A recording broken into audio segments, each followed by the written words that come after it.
ఆదికాండము 9వ అధ్యాయము. మరియు దేవుడు నోవహును అతని కుమారులను ఆశీర్వదించి, మీరు ఫలించి అభివృద్ధి పొంది భూమిని నింపుడి.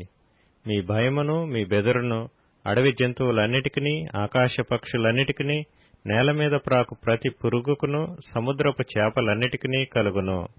అవి మీ చేతికి అప్పగింపబడి ఉన్నవి.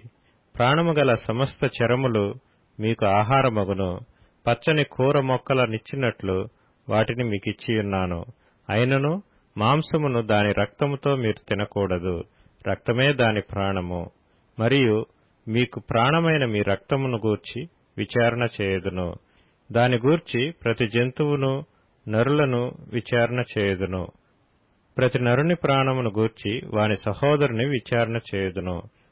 నరుని రక్తము చిందించు వాని రక్తము నరుని వలననే చిందింపబడును.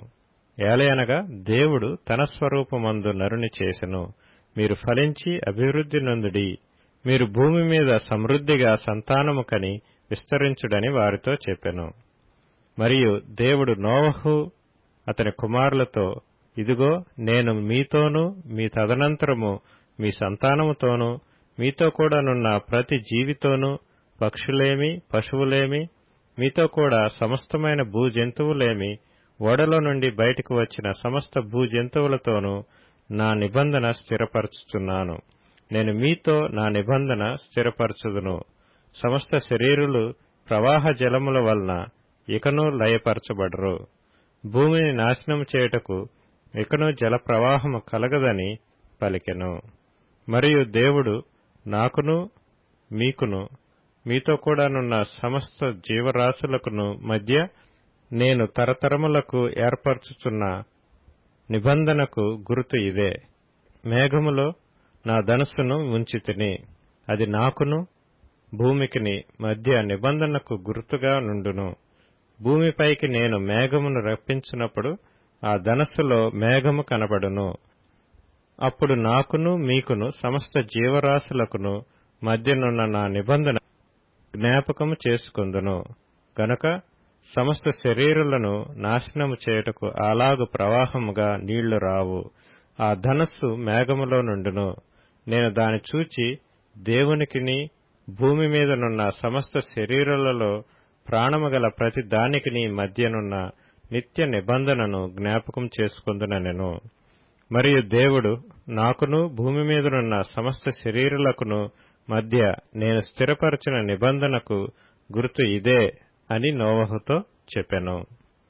ఓడలో నుండి వచ్చిన నోవహు కుమారులు షేము, హాము, యాపెతను వారు. హాము కనానుకు తండ్రి. ఈ ముగ్గురు నోవహు కుమారులు.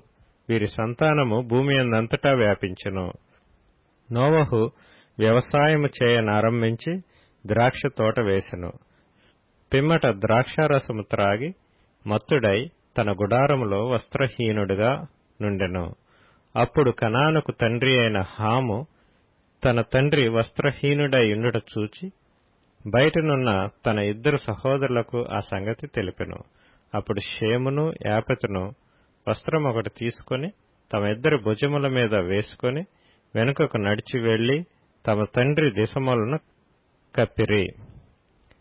వారి ముఖములు వెనుకతట్టు ఉండుట వలన తమ తండ్రి దిశములను చూడలేదు. అప్పుడు నోవహు మత్తు నుండి మేలుకొని తన చిన్న కుమారుడు చేసిన దాన్ని తెలుసుకొని కనాను శపింపబడినవాడై తన సహోదరులకు దాసానుదాసుడగును అనెను. మరియు షేము దేవుడైన యెహోవా స్తుతింపబడునుగాక. కనాను అతనికి దాసుడగును. దేవుడు యాపెతును విశాలపరచును. అతడు షేము గుడారములలో నివసించును. అతనికి కనాను దాసుడగును అనెను. ఆ జలప్రవాహము గతించిన తరువాత నోవహు 350 ఏండ్లు బ్రతికెను. నోవహు బ్రతికిన దినములన్నీయు 950 ఏండ్లు. అప్పుడతడు మృతి పొందెను.